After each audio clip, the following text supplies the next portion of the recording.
to the deep dive, everyone. Today we're doing something special. We're strapping on our collecting gloves and diving headfirst into one of the most underrated gaming libraries of all time. That's right. We're talking about the original Xbox, that beautiful black monolith that changed console gaming forever. And let me tell you, there's never been a better time to explore this library. Absolutely. Before we jump into our picks, we need to talk about why the original Xbox deserves your attention in 2025. What makes it special compared to its competitors? Great question. So you had three major players back then: the PlayStation 2, the GameCube, and the Xbox. And while the PS2 had the massive library and the GameCube had those Nintendo exclusives, the Xbox had something different: raw power. It really did, and you can feel it in the games. There's this quality to Xbox games that reminds me a lot of the Dreamcast era. That same commitment to pushing 3D graphics and gameplay to the next level. But Microsoft actually had the staying power that Sega didn't. Exactly. The 3D models are cleaner, textures are sharper, loading times are faster. It's not just about specs on paper. These games genuinely feel better to play. The controller was controversial with that original Duke design, but once you got the S controller, it was phenomenal. And here's the thing. Right now, in 2025, you can experience this library in two amazing ways. If you've got a decent computer, Xbox emulation has gotten incredibly good. Or if you prefer authentic hardware, these games are still dirt cheap at thrift stores, garage sales, and online marketplaces all across the country. The bargain bin is real. That's actually what sparked this whole episode. We've been watching the retro market for years now, and while prices for popular games on other platforms have skyrocketed, the Xbox library is still criminally undervalued. Which is insane because these games hold up.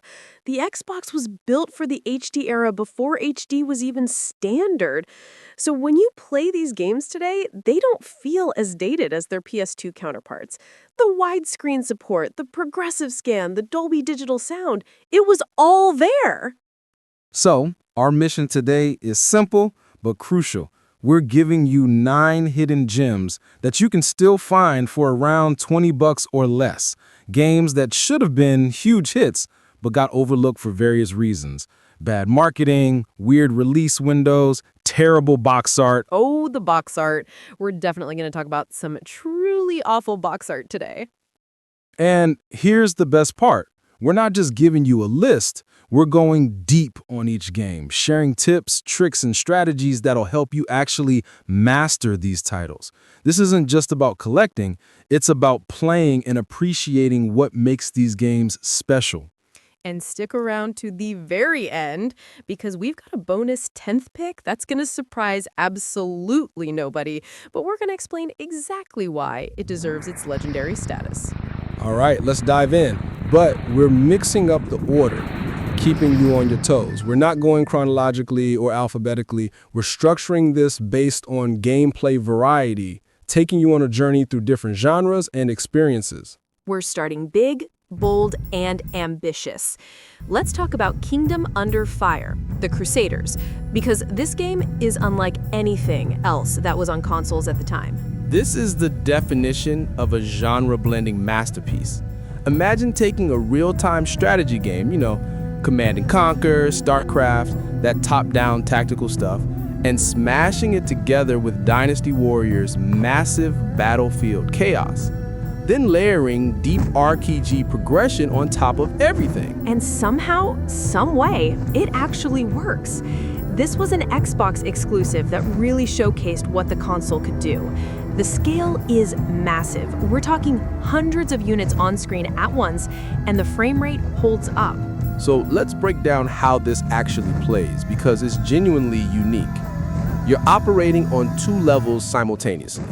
On the macro level, you're commanding entire troops across these huge battlefields, positioning your cavalry, your archers, your infantry units, making strategic decisions. Right, that's the RTS layer. But then, and this is where it gets brilliant, when your unit engages an enemy, the camera zooms down and suddenly you're playing a third-person action game. You're controlling your hero character directly, slashing through enemies, blocking attacks, using special abilities.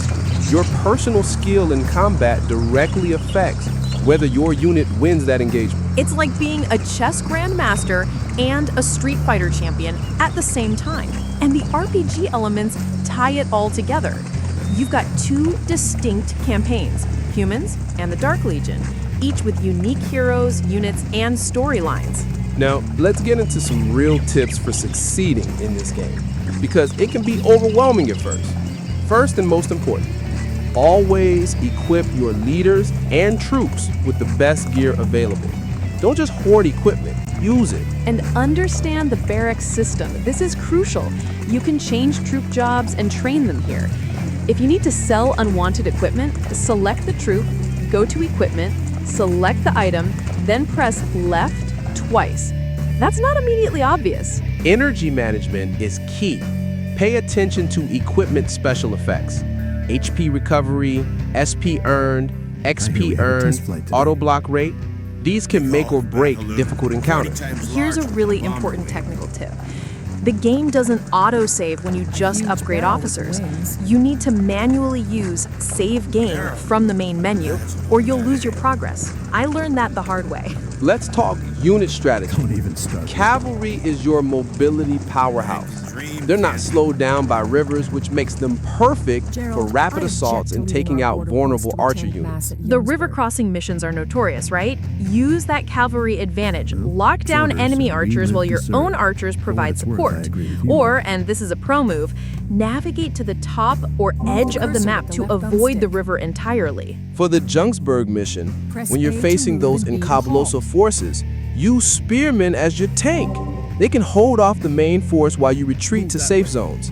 High frontal defense is your friend here. Archers are essential for air support, but remember, they can't fire while moving. Position them carefully before engagements. Paladins are amazing for healing and spellcasting, but here's the catch. They can't use those abilities while engaged in combat. You need to keep them slightly back from the front lines. And don't forget about sappers. They're the only unit that can open water gates, which is often required for mission completion. That's a main screen ability, not something you can do in the zoomed-in combat view. One more advanced tip. Your leader's level is actually determined by the sum of job-relevant skills of their troops. So if you want to power level a leader, assign them to troops with many trained skills. It's a bit of an exploit, but it works. This game is dense, strategic, and incredibly rewarding once you understand its systems. And you can still find it for under $20. It's a steal for the amount of content here.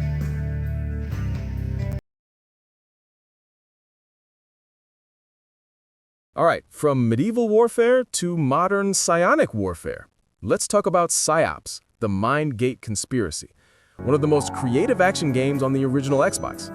The elevator pitch for this game is perfect. Splinter Cell meets Star Wars. You've got that tactical stealth gameplay that was huge in the early 2000s, but instead of gadgets, you've got full-blown Jedi-level mind powers. You play as Nick Scryer, an amnesiac agent who slowly regains his psionic abilities throughout the game. And these aren't wimpy powers. We're talking about picking up enemies with your mind and ragdolling them into walls, possessing guards to make them attack their friends, astral projecting to scout ahead. The telekinesis alone is worth the price of admission. The physics system in this game was incredible for 2004. You can pick up almost anything, crates, barrels, enemy soldiers, and use them as weapons. Throwing a guy off a ledge with your mind never gets old. But let's talk about the full power set, because there's genuine strategic depth here. Okay, so remote viewing is your stealth tool. You literally leave your body behind and float around as a spirit form. You can scout entire rooms through keyholes and vents, mark enemy positions, plan your route before you commit. It's like having a built-in drone. Now, mind control is where things get really fun. You can possess enemies and use them to flip switches, activate consoles, or just turn them against their buddies. And here's the genius design decision. To recharge your psi energy, you have to drain it from other people, usually enemies. This forces you to stay engaged and take risks. Right. You can't just sit back and spam powers. You need to get close to a guard, risk detection, drain some energy, then back off. It's brilliant risk versus reward design. Later in the game, you unlock pyrokinesis, setting things on fire with your mind. Explosive barrels become tactical choices. Do you blow them up when enemies are nearby, or save them for later? Now, let's address the elephant in the room. The controls are weird and difficult to master. This is not a pick-up-and-play experience. They had to map so many different powers to the original Xbox controller, and it gets complex. You're aiming telekinesis, moving your character, dodging bullets, all simultaneously. But here's the thing. The tutorial is excellent. Do not skip it. I repeat, do not skip the tutorial. Take your time, learn the control schemes, practice in a safe environment. Once those controls click, and they will click if you're patient, the game becomes incredibly satisfying. Grabbing a guard with telekinesis, using him as a human shield while you shoot his friends, then casually tossing him off a cliff, chef's kiss. Let's get into some specific tips. First, always aim for headshots. One-hit kills are silent and efficient. If a guard screams while dying, you'll alert everyone nearby. Pistol whipping is your silent melee option. It's quick, doesn't consume ammo, and won't alert other guards if done correctly. For stealth approaches, use remote viewing obsessively. Check every room before entering. Some rooms have patrols that seem impossible until you realize there's a vent you can astral project through to unlock a back door. TK surfing is an advanced technique where you use telekinesis on an object you're standing on to basically fly around. It can help you skip some tricky platforming sections or reach secret areas. Conserve your Psi energy by using the environment. Instead of using telekinesis to directly kill someone, which drains energy, just use it to toss them off a ledge or into hazards. Gravity does the work for free. Mind control tip. When you possess an enemy, other guards won't be immediately suspicious. Use this time to walk possessed guards into isolated areas before you make them flip crucial switches or input codes. Look for Psi power pickups throughout levels. In Volume 2, for example, there's a ladder leading to a hidden Psi power boost. Exploration pays off in this game. And for the completionists out there are hidden gnomes scattered throughout the levels. They're in really tricky-to-reach places, often requiring creative use of your powers.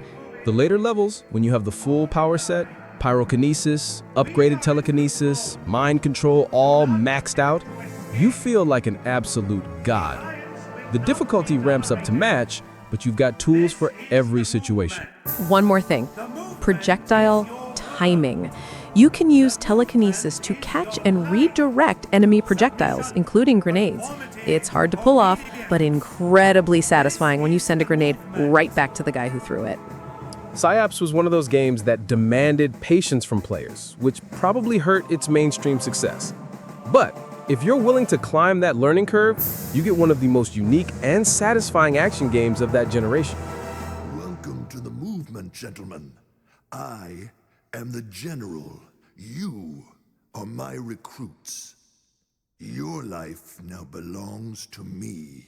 You will serve or you will die. Time to hit the dirt. Let's shift gears completely and talk about MX versus ATV Unleashed, which is, in our opinion, the definitive off-road racing game on the original Xbox. Rainbow Studios made this, and they had serious pedigree. These were the developers behind Splashdown, one of the best watercraft racing games ever made. They understood how to blend arcade fun with just enough realism to create genuine depth. And that expertise shows. This game runs like butter on the Xbox. Rock-solid frame rate, beautiful outdoor environments, and most importantly, it just feels fantastic to play. The core gameplay is racing motocross bikes and ATVs across various tracks and open environments, but what elevates it is the skill ceiling built into the mechanics. Right, this isn't just about memorizing tracks and hitting the gas. The key mechanic you need to master is preloading your springs. Okay, so let's really break this down because it's the difference between mediocre racing and podium finishes. Think about jumping in real life. You squat down first, then explode upward, right? Exactly. Preloading works the same way. As you approach a jump, you push down on the left analog stick to compress your bike's suspension. You're essentially squatting. Then, right as you hit the crest of the jump, and timing is crucial here, you pull back. Those compressed springs release and launch you significantly higher and farther than you'd go otherwise. And this isn't just about showing off. Bigger air means more time for tricks, which means more points in freestyle events and more boost in race modes. But miss the timing, compress too early or too late, you might overshoot your landing, clip the jump, or just not get enough air. It's pure risk-reward. Let's talk about the clutch system, because this is the other key skill. For turbo starts, you hold both the gas and the clutch during the countdown, then release the clutch right when the race starts. Instant burst of speed. The clutch is also crucial for cornering. Hold it through tight turns to control your speed, then release on the exit for rapid acceleration. It's like having a manual transmission in a racing game. More control, more skill expression. Rider weight management is huge, too. Lean back to pop wheelies on straightaways for extra speed. Lean forward through turns for tighter control. The left analog stick becomes your center of gravity. Landing in a wheelie gives you a speed boost, so you want to time your weight shifts so you land with the front wheel slightly up. Not too much, or you'll crash, but just enough. Let's get into freestyle mode because that's where the game really shines. You need to perform unique tricks to maximize your score. Repeating tricks gives you penalties. The trick system uses the right bumper plus analog stick combinations. Backflips are quick flicks up, then down on the left stick. 360 spins use the right stick with a circular motion. Name tricks are fun. Superman seat grab, knock knock, can, lazy boy. They all have specific stick combinations. The key is building variety into your runs. Advanced technique, the whip. As you take off, throw both sticks in the same direction, then release the left while holding the right. Your bike swivels in midair, which looks incredible and scores big. Scrubbing is for when you don't want massive air. Throw both sticks to one side right before takeoff to tilt your bike. This keeps your flight path low, getting you back on the ground faster for technical rhythm sections. Speaking of rhythm sections, these are multiple jumps close together. The instinct is to hit every jump at full speed, but that's usually wrong. You want to seat bounce through them, using weight shifts to maintain momentum without going airborne every time. Track knowledge is essential. Some jumps are great for tricks, lots of airtime for giving landings. Others are speed traps, where you want to scrub to stay low and maintain momentum through the next corner. Pro tip, keep your vehicle straight before jumps, unless you're deliberately going for a trick. You have limited air control, and landing sideways equals crashing. Line up straight, commit, then adjust on landing. Let's talk about cheat codes because there are some fun ones. Too Lazy unlocks all bonuses. Lead Foot gives you all machines. Wannabe unlocks all riders. Minimoto gives you 50cc bikes, which is hilarious, racing these tiny bikes on full-size tracks. And Broke as a Joke gives you 1,000,000 points if you just want to buy everything. For freestyle tracks, use Hook It. These are specifically designed for trick-focused gameplay rather than racing. One more thing about this game, the sense of speed is phenomenal. When you've got a good run going, preloading perfectly, chaining tricks, using the clutch effectively, it feels incredible. Very few racing games nail that flow state feeling like this one does. And again, dirt cheap. Rainbow Studios made several MX games for Xbox, but Unleashed is widely considered the best. You can find it for under $15 easily.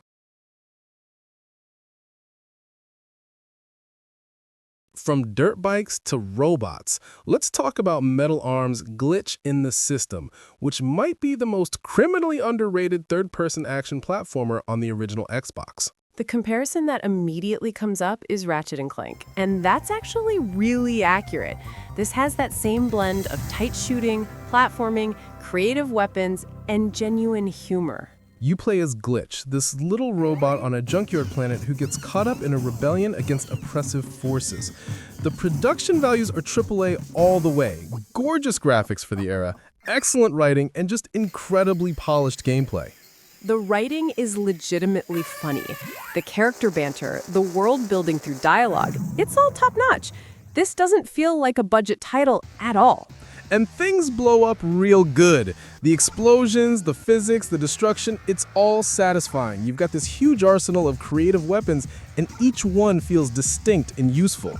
But here's what makes Metal Arms special. It does not hold your hand. This is a game from an era where developers expected you to figure things out. Modern gamers might find this shocking. There's no quest marker pointing you exactly where to go, no glowing trails showing you the path, no big arrow saying, "Go here, dummy." You'll find yourself in large, complex 3D environments where you know your objective is somewhere, but you have no idea how to get there. And that can be frustrating initially. But once you adjust your mindset, it becomes incredibly rewarding. You're actually exploring, observing the environment, looking for paths and solutions. You're engaging with the level design as a spatial puzzle. When you figure out that hidden passage or that sequence of platforms that leads to your objective, it feels earned in a way that modern objective markers just can't replicate. Okay, let's get into specific tips for actually playing this game because there's systems depth here that's easy to miss. First, recruit droids. You can get help from friendly droids you encounter, face them, and move your targeting reticule between their head and right shoulder. When you see the prompt, recruit them. They'll follow and assist you. The control tether is one of your most powerful tools. You can sneak up behind enemy millbots and take control of them. Wait for the targeting square to turn green, then shoot. You'll hack them and compilot them directly. This is huge for difficult sections. That heavy enemy that's been shredding you, hack it and use it against its allies. It's like temporary mind control, but with robots. Collect washers. These are the currency that drops from enemies. You use them to buy weapons and upgrades from barter droids scattered throughout levels. Don't just run past them. Weapon variety is key. The Ripper is fantastic for severing robot limbs. You can disarm enemies, literally. The spew gun is your crowd control weapon, great against groups. Upgrade the mining laser early. It has infinite ammo, which makes it your reliable backup weapon. Upgrade it, it becomes genuinely powerful, not just the starting weapon. There's hidden battery upgrades that give you extra health bars. In certain areas, you'll see cord cutting sections. Sometimes, not cutting specific cords leads to secret areas with these upgrades. Experimentation pays off. Boss strategies? Let's talk corrosive first. This boss requires you to find and destroy specific boxes to get chips. You need to collect 4 chips total. The first chip is in a box you destroy with a wrench. Each chip needs to be inserted into a terminal. After the 4th chip, you activate the giant computer to defeat corrosive. It's very systematic. The Zombiebot King is the final boss, and it's a marathon fight. You need to wear it down with rockets until it pauses and opens its mouth. When it pauses, that's your window. Toss a coring charge, that's a grenade, directly into its open mouth. You'll need to land 4 grenades total to win. Warning, after the 3rd and 4th grenades, the arena gets swarmed with zombie bots. Have a crowd control weapon ready, preferably the spew gun or something with area damage. For completionists, if you collect all speed chips throughout the game, you unlock General Corrosive for multiplayer, and beating the story mode unlocks concept art movies. Oh, and the multiplayer in this game is actually fantastic. It's got that classic 4-player split screen action that makes the Xbox era so nostalgic. Deathmatch and team modes with all these creative weapons. Metal Arms really deserve to be a bigger franchise. It's got personality, polish, and gameplay depth. The fact that you can pick this up for under $20 is genuinely shocking. Speaking of shocking, let's talk about the game with literally the worst cover art on the original Xbox. I'm serious. This might be the worst box art I've ever seen. We're talking about Battle Engine Aquila, and yes, the cover is atrocious. It looks like a bargain bin PC game from 1998, generic sci-fi nonsense that tells you absolutely nothing about what's inside. Which is a shame, because what's inside is actually a really innovative, incredibly fun transformation-based combat game that still holds up today. The core concept is brilliant. You pilot this experimental vehicle called the Battle Engine that can instantly transform between ground and air modes. And I mean instantly, the push of a button. This isn't like those games where transformation triggers a cutscene or menu screen. No, this is fluid, constant transformation as part of combat. You're switching modes every few seconds based on tactical needs. In walker mode, you're like a heavy mech or tank. You're on the ground, blasting enemy tanks, taking out infantry, using terrain for cover. Slower movement, but more defensive capability. Then you hit that transform button and bam, you're airborne. Now you're an attacked aircraft, chasing down flying enemies, strafing ground targets, diving, and climbing. Complete shift in perspective and tactics. And the genius is that both modes are necessary. You can't just stay in the air the whole time because ground targets have anti-air capabilities, and you need to land to recharge your energy shields. Right. Energy management is the key skill. Your energy gauge powers both your shields and your flight capability. Fly too long without recharging, and you'll crash. So let's break down the strategy. Walker mode is your defensive posture. You're recharging energy and regenerating shields. Use this mode when you need to recover or when facing primarily ground threats. Flight mode is offense. Quick bursts for strafing runs, chasing down aerial targets, getting positional advantages. But you're vulnerable and burning energy, so you can't stay up indefinitely. The best players are constantly flowing between modes. You might strafe an enemy position from the air, land behind cover in walker mode to recharge while friendly tanks push forward, then launch back into the air to support them. Combat tips. Always strafe to avoid incoming fire. Whether you're on the ground or in the air, staying mobile makes you harder to hit. Standing still is death. Use your allies as mobile cover when possible. If friendly tanks are pushing forward, stay behind them in walker mode. They'll absorb fire while you pick off enemies from a safer position. Repair pads are scattered throughout missions. Use them.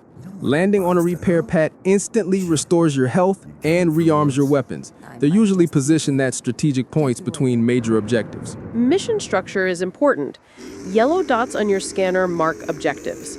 The campaign has you defending territory, escorting allies, destroying enemy installations. Good variety. Boss fights often have specific patterns. Look for weak points that appear after you damage the boss in certain ways. For example, some bosses will expose a critical system after you destroy their outer armor. Radar towers are high-priority targets. Use flight mode to line up shots and take them out quickly. Destroying radar towers often weakens enemy defenses or prevents reinforcements. When your air cover is being shredded by anti-air, prioritize flak and missile turrets. Your IA allies are useful, but they'll get torn apart if those turrets stay up. Advanced technique. You can actually land on enemy bombers mid-flight. Use their hull as a temporary recharge station while you're airborne. It's risky, but can save you in tough spots. Similarly, landing on enemy transport ships lets you use them as mobile platforms. You can sit on their hull and fire at ground targets below while they move. Very situational, but super cool when it works. Surviving missile attacks. If you get locked on by missiles and can't evade, engage walker mode and try to float down while your shields absorb the hits. It's better than taking the full impact while airborne. Weapon variety is important. Spread bombs are great against groups of fighters or bombers, and they're also effective against buildings. For tough single targets, the plasma cannon delivers huge close-range damage. The beam laser is your sustained damage option. It's perfect for wearing down tougher enemies or maintaining pressure on a target while circling. Campaign length is perfect, about 6 hours on standard difficulty, is focused, doesn't overstay its welcome, and provides a tight, well-paced experience from start to finish. Now the collector's tip. Hunt for the European PAL version if you can. It's often cheaper than the North American version, and more importantly, the cover art is actually good. You won't be embarrassed to have it on your shelf. Battle Engine The Killer usually sells for $10 to $20. For that price, you're getting a unique gameplay concept executed really well with excellent technical performance on the Xbox hardware. This is exactly what we mean by judging a game by its cover art being a mistake. If you walk past this in a store based on that awful box, you missed out on one of the more creative action games of that generation. Let's stay with the transformation theme, but move from air and ground to water. Bloodwake is one of those early Xbox launch titles that got completely overshadowed by Halo, but absolutely deserves recognition. The pitch was simple: twisted metal on water. And you know what? They delivered exactly that. This is story-driven naval combat with all the explosive arcade-style chaos you'd expect. What's fascinating about Bloodwake is the developer pedigree. This was made by Stormfront Studios, who were known for deep, complex Dungeons & Dragons RPGs. Neverwinter Nights, Pool of Radiance, that lineage.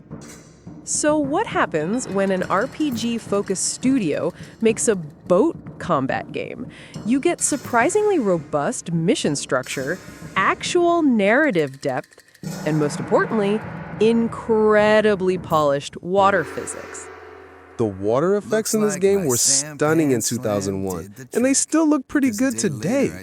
Dynamic wakes behind boats, wave behavior that actually affects your aiming and movement, volumetric splashes and foam.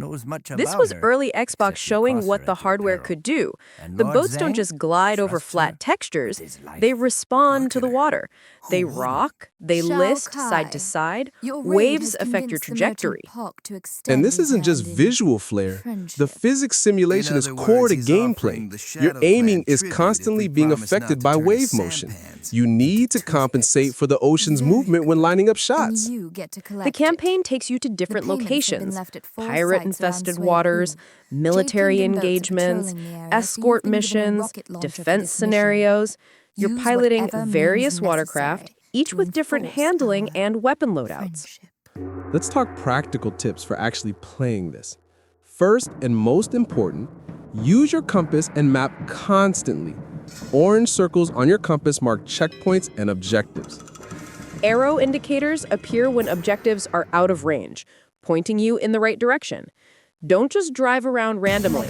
Check your map regularly to plan your route. Weapon variety is crucial. Chain guns have infinite ammo and are devastating at close range. Get right up next to an enemy boat and shred them. Rocket launchers are your medium-range option, especially effective against shore installations. You need to lead your target, though. Account for travel time and wave motion. Torpedoes have excellent range and hit hard. These are your long-distance artillery. Great for softening up tough targets before closing to chain gun range. The X button gives you turbo boost, but here's the key mechanic. You must release the button for the turbo to recharge. It's not unlimited. Use it in strategic bursts, escaping danger, rushing to objectives, pursuing fleeing enemies. Defeated enemies drop health and ammo crates. Keep moving to collect them. The crates float temporarily, so you need to navigate over them to pick them up. Use the A button to cycle through your secondary weapons. Don't forget you have multiple options. Switch based on the situation. Chain guns for close combat, rockets for medium range, torpedoes for distance. Mission-specific tip for Fish in a Barrel in Act 1B: you start by following a boat to a dock area with sampans. Use your chain guns to take out all 9 sampans quickly. But here's the pro move. Shoot the fuel tanks on the ground near the sampans. One fuel tank explosion can take out multiple ships at once. Chain reactions are your friend. This applies throughout the game. Look for explosive barrels and fuel tanks near enemy positions. Environmental destruction is often more efficient than just shooting everything. Engage enemy boats aggressively with chain guns when you can get close. Save your limited ammunition for shore-based turrets and harder targets that are difficult to approach. The Stormfront DNA really shows in the mission variety and pacing. This isn't just arena deathmatches. There's structure, progression, objectives that change up the gameplay. And for under $10, this is an absolute steal. It's an Xbox exclusive that showcases the hardware capabilities, has solid gameplay, and provides hours of explosive naval warfare. All right, we need to pump the brakes hard here. We're going from arcade chaos to hardcore military simulation. Time to talk about full spectrum warrior. This game is Intense. It was originally developed as a training tool commissioned by the U.S. Army to teach actual infantry tactics. Then Pandemic Studios adapted it into a commercial game. Pandemic, who made Battlefront, Destroy All Humans, Mercenaries, all these fun, explosive, chaotic games, and then they made the exact opposite of all that. The tutorial for this game takes up to an hour to complete. An hour! And it's mandatory. If you skip it, you will not survive the first real mission. This is not an exaggeration. We're talking about learning actual modern infantry tactics, bounding overwatch, fire superiority, suppressive fire, flanking maneuvers, proper use of cover. You're not controlling one super soldier, you're directing two four-man fire teams, Alpha and Bravo. Each team has a team leader, an automatic rifleman with an M249 saw, a grenadier with an M203, and a rifleman who doubles as the medic. The core gameplay loop is methodical. You use one team to lay down suppressive fire, pinning enemies behind cover. While they're suppressed, you maneuver your other team to flank from a different angle. This is a tactical puzzle game, disguised as a shooter. Frontal assaults will get you killed immediately. You need to think like an actual squad leader. Let's get into essential strategies, because this game demands them. Rule 1, always use cover. Moving from cover to cover is literally the most important thing in this game. Never leave a team exposed in the open. Make sure your squad is fully behind solid cover before you move your other team. Exposed soldiers die in seconds. Suppression and flanking is the entire game. Team A pins the enemy, keeps their heads down. Team B moves to a flanking position for clear shots. That's it. That's the whole tactical framework. Smoke grenades are crucial for movement when you can't flank effectively. Throw smoke to blind the enemy, then advance your squad to the next cover position while they can't see you. Conserve your M203 grenade launcher rounds. They're limited and powerful. Save them for fortified positions, enemies behind indestructible cover, or elevated threats you can't reach with rifles. Team composition matters. Your team leader initiates all movements and commands. Use them to scout from cover and mark enemy positions on your GPS. The automatic rifleman with the M249 saw is your suppression specialist. That weapon can shred destructible cover and keep entire groups pinned down. Use that firepower strategically. Avoid friendly fire at all costs. Pay attention to your fire zones. Don't move Team B into Team A's line of fire. The game will let you shoot your own guys, and it's instantly fatal. Point fire versus area suppression. If an enemy is exposed or moving, use point fire by pressing the fire button, targeting them directly for quick elimination. For enemies behind cover, use sustained fire to suppress them. Suppressed enemies can't pop up to shoot back, which creates your flanking opportunities. M203 grenades are perfect for enemies on balconies or behind walls you can't penetrate with rifles. Aim for the ground or wall near them. The explosion does the work. Frag grenades destroy cover. If enemies are hiding behind wooden pallets, fences, or light vehicles, frag grenades will eliminate that cover and expose them to gunfire. Advanced players should unlock the original Army version. It's even more challenging. More enemies, no invulnerable cover, fewer UI helpers. It's the hardcore military sim experience. Look for destructible environments. Wooden pallets, fences, light vehicles. Your saw gunner can tear through these to eliminate cover that enemies think is protecting them. Use CaseVac and SITREP points religiously. CaseVac lets you evacuate wounded soldiers. SITREP points save your progress. Don't skip these, especially in later missions. Co-op gameplay on Xbox Live was phenomenal for this. Each player controls one squad, which makes tactical coordination feel more dynamic and realistic. The bounding Overwatch technique is essential to master. One team stays in position providing security, the other team moves forward to the next cover position. Then they switch roles and the first team leapfrogs forward. This game rewards patience and planning over reflexes. Take your time, observe enemy positions, plan your approach, execute methodically. Full Spectrum Warrior is not for everyone. It's demanding, methodical, and requires actual learning. But if you want genuine tactical depth and a challenge, this is one of the best squad-based games on Xbox.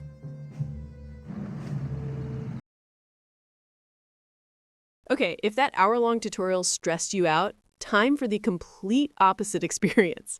Let's talk about Brute Force, the game where you turn your brain off and blow stuff up. This is the palate cleanser we all needed after Full Spectrum Warrior. Brute Force is pure, unadulterated, over-the-top action.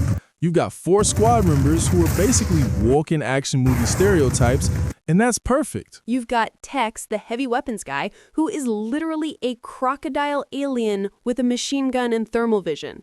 You cannot make this up. Then there's Brutus, the classic meathead tank. Big, tough, deals huge damage, takes huge damage, pure space marine power fantasy. Flint is your stealth operative with a sniper rifle and invisibility.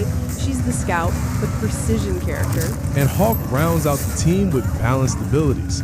You can switch between all 4 on the fly depending on what the situation needs. The gameplay is third-person squad shooter where the goal is just having fun.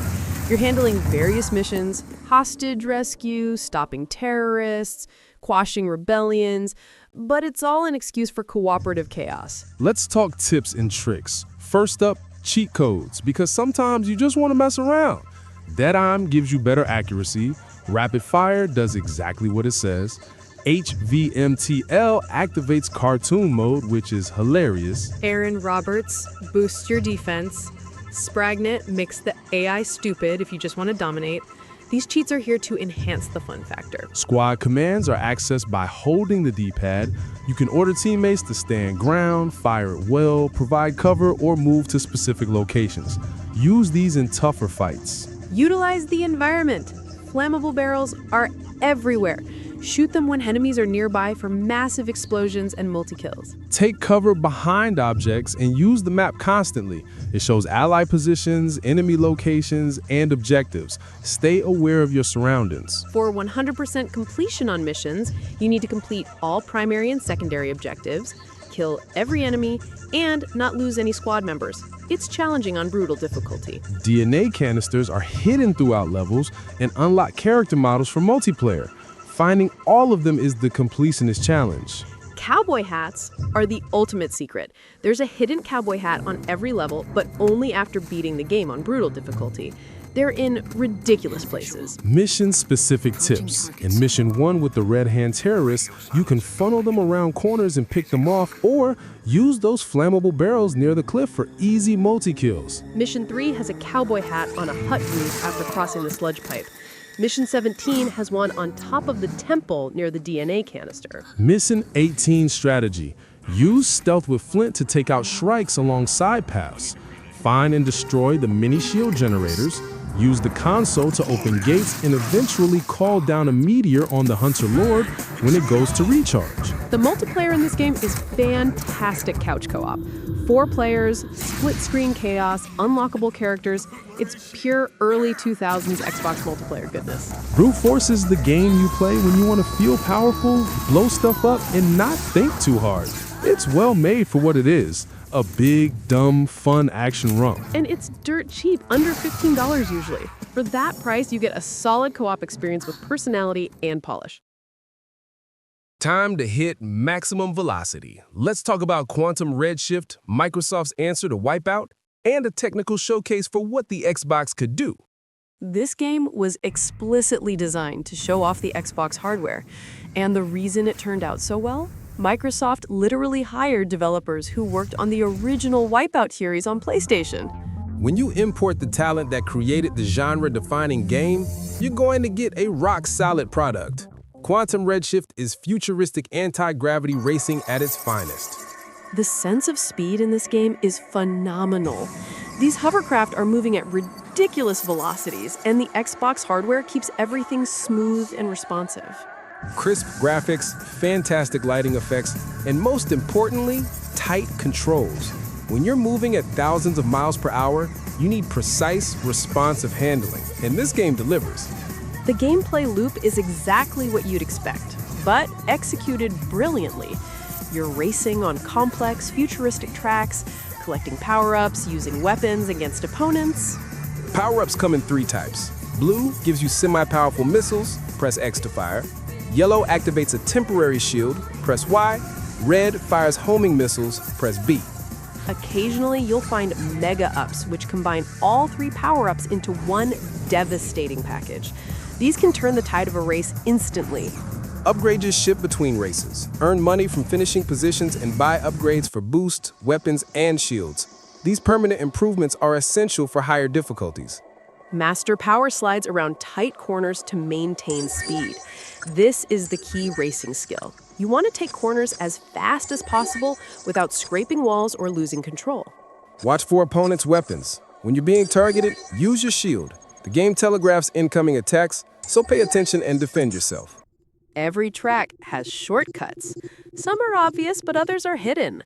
Exploration and track knowledge give you significant advantages over opponents. Tournament mode is where the structure gets interesting. You must finish first place in every race to advance. Not top 3, first place only. Beat a tournament on Adept difficulty or higher, and you unlock that character's nemesis. You'll face them one-on-one in a final showdown. Once you beat the nemesis, you can play as them. The rivalry flips. Your original character becomes the nemesis, and you're now the antagonist. There's a famous Easter egg for completionists. To get the final 2% for 100% completion, race the Mars Track 1 in Quick Race with ultra focal length enabled as the character K2. Use boost strategically. Don't just spam it. Save boost for straightaways where you can maximize speed or for crucial overtaking moments.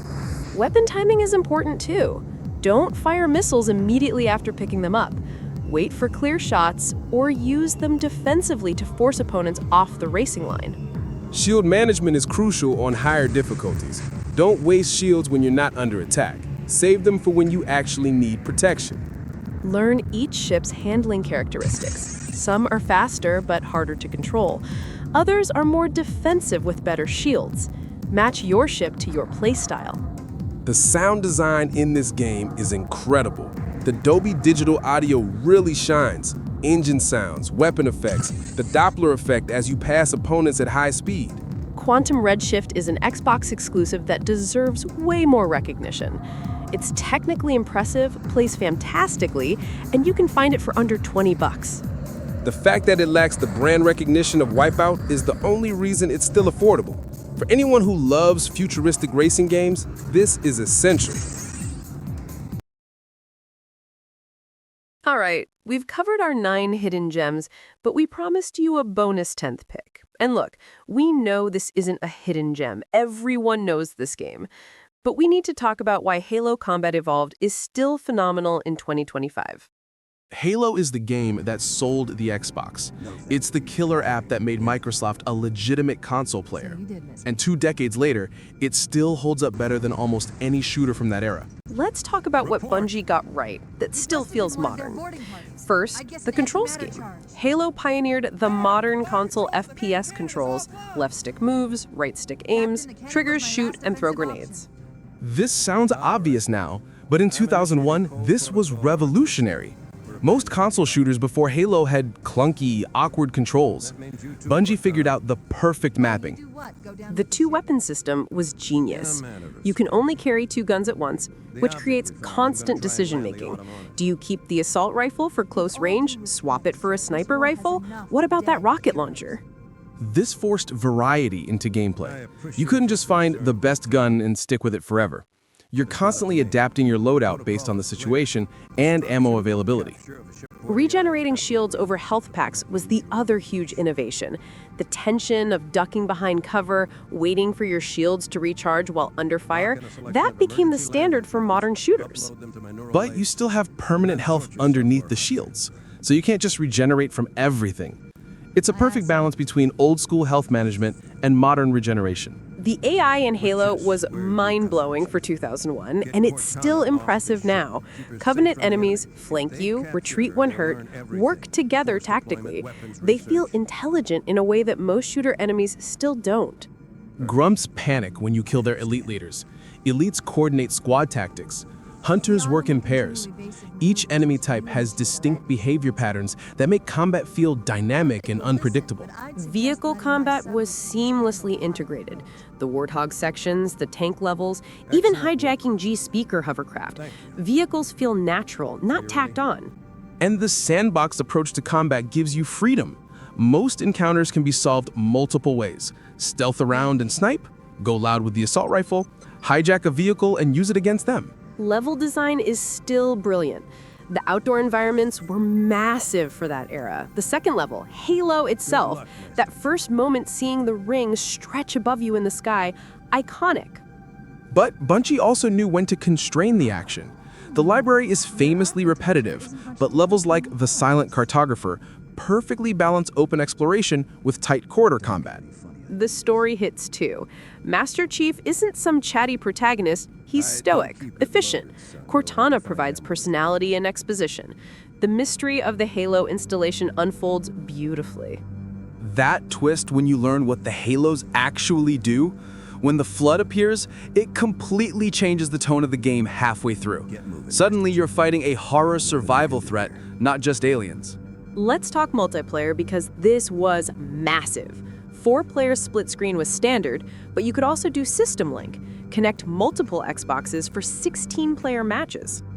Those LAN parties, setting up multiple TVs and Xboxes in someone's basement, running Ethernet cables everywhere, 16 people playing Blood Gulch Capture the Flag until 3 a.m. The multiplayer maps were perfectly designed. Blood Gulch, Sidewinder, Hang 'em High, Prisoner, each had distinct layouts that supported different playstyles and game modes. And the game types, Slayer, Capture the Flag, Oddball, King of the Hill, Race, plus all the custom variants you could create with the rule editor. Here's what makes Halo special even now. It respects player skill. There's a skill ceiling that rewards practice. The pistol is powerful but requires precision. Grenade placement matters. Movement and strafing are crucial. Modern Halo games added sprint, abilities, loadouts, but original Combat Evolved has this purity of design. Everyone starts equal. Map control and skill determine victory. Practical tips for new players. The pistol is your friend. The M60 pistol is actually one of the best weapons in the game. Learn to use it effectively at medium range. Melee attacks are powerful. If an enemy gets close, melee them. It's often faster than reloading or switching weapons. Plasma pistol overcharge plus battle rifle or pistol headshot is the classic combo. Overcharge strips shields instantly, then swap to precision weapon for the kill. Learn grenade bouncing. You can bank grenades off walls and around corners to hit enemies in cover. Master this for both campaign and multiplayer. On legendary difficulty, patience is essential. This isn't a run-and-gun game on the highest difficulty. Use cover, pick your engagements, conserve ammo for the right moments. The assault rifle is actually kind of weak against tougher enemies. Use it for grunts and jackals, but switch to plasma weapons or precision weapons for elites and hunters. Hijack vehicles by meleeing the driver. This works on G-Speakers and Banshees and can turn enemy firepower against them instantly. Halo Anniversary Edition updated the graphics but kept the original gameplay intact. You can even toggle between old and new graphics on the fly, which is phenomenal for nostalgia. But honestly, even the original 2001 graphics hold up surprisingly well. The art design is timeless. Clean shapes, strong colors, memorable silhouettes. The music. Martin O'Donnell's soundtrack is legendary. That main theme with the Gregorian chant opening, everyone knows it. It's as iconic as any game music ever made. Halo changed gaming. It proved consoles could do FPS right. It sold Xboxes by the millions. It created a franchise that's still thriving today. And you can pick up Halo Combat Evolved for under $10 at this point. For what many consider the most important console shooter ever made, that's absurd value. So there you have it. 9 hidden gems plus 1 legendary classic. 10 games that showcase why the original Xbox library deserves your attention in 2025. Let's recap what we covered. We started with Kingdom Under Fire: The Crusaders, that ambitious, genre-blending epic that combined RTS, action combat, and RPG progression into something genuinely unique. Then Psi-Ops, where we explored the joy and challenge of mastering complex mind powers and learning those weird but ultimately rewarding controls.